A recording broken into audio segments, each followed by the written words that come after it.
The Lord be with you. And with your spirit. A reading from the Holy Gospel according to Saint Luke. Glory to you, O Lord.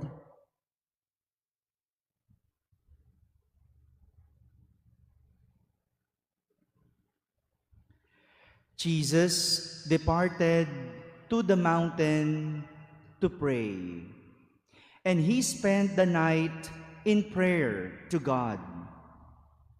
When day came, he called his disciples to himself, and from them he chose 12, whom he also named apostles.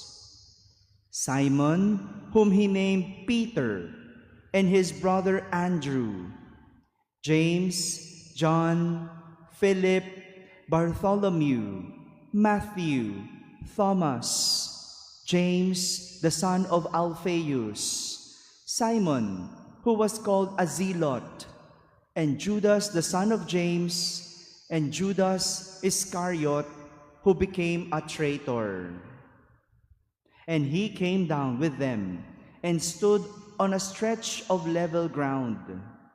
A great crowd of his disciples and a large number of the people from all Judea and Jerusalem and the coastal region of Tyre and Sidon came to hear him and to be healed of their diseases. And even those who were tormented by unclean spirits were cured. Everyone in the crowd sought to touch him, because power came forth from him and healed them all. My friends, the Gospel of the Lord. Praise to you, Lord Jesus Christ. Good morning, my dear brothers and sisters.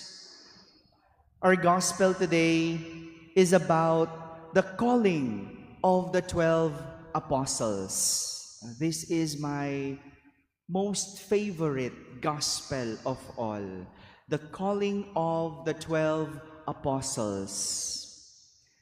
Jesus departed to the mountain and prayed the whole night before he called the 12 apostles. We could say that before Jesus made his decision, he prayed. Nagdasal siya bago siya nagdesisyon, bago siya gumawa ng isang desisyon na nalangin si Jesus.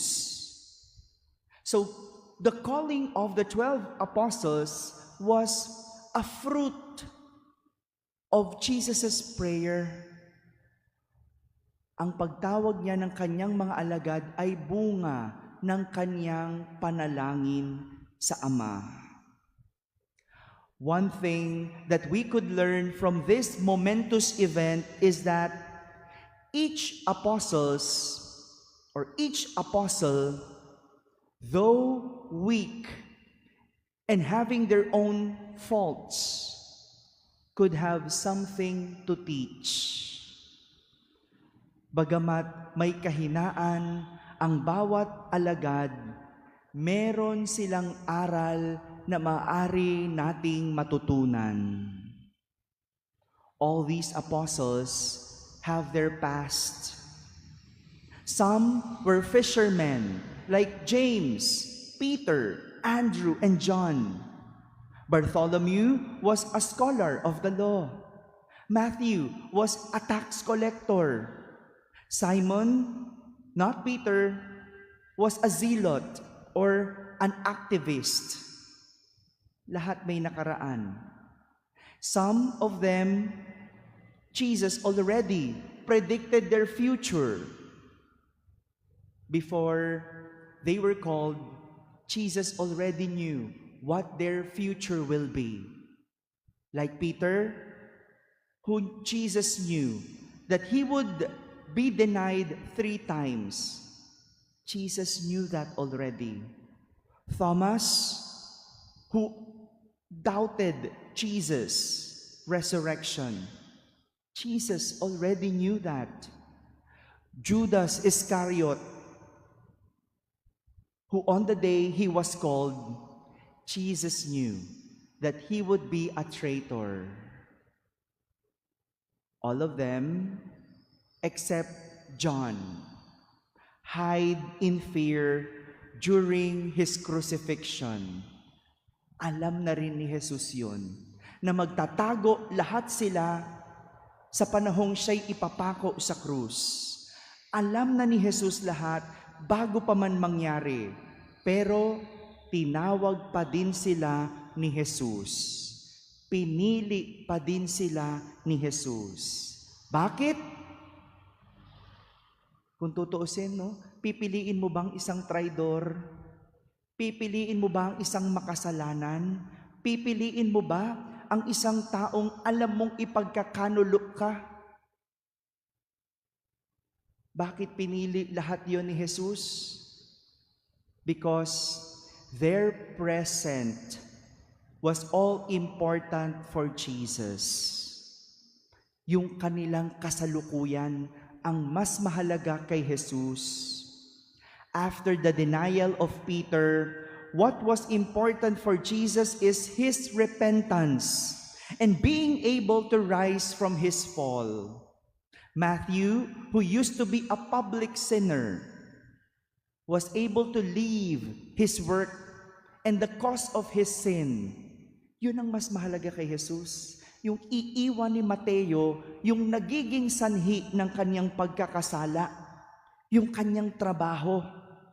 And even Judas, after selling Jesus for 30 pieces of silver, Judas struggled with sin and was in despair.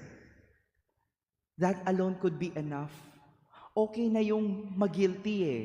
Okay na yung magdamdam, malungkot sa nagawa niyang kasalanan. Okay na yun eh. Maganda na yun. At yun ang mas mahalaga kay Jesus.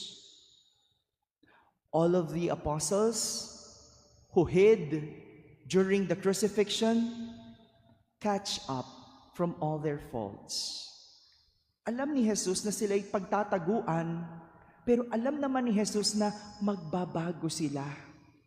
Alam ni Jesus na babawi ang mga alagad at yun ang mas mahalaga kay Jesus. What matters most in life is our present. We could no longer do something about our past, but learn from them.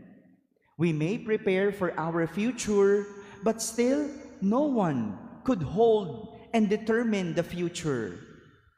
It is our present that we could do something about and work on.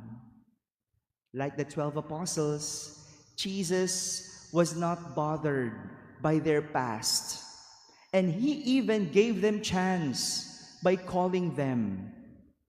Hindi tinignan ni Jesus ang kanilang nakaraan, bagkus binigyan sila ng pagkakataon para itama ang nakaraan. If not for their response, the chance could have been wasted. Tumugon sila, at yun ang kanilang naging kasalukuyan, at yun ang pinakamahalaga sa lahat. My dear brothers and sisters, we all have our own past that would teach us and a future to aspire for. But it is the now and the present is the most important of all.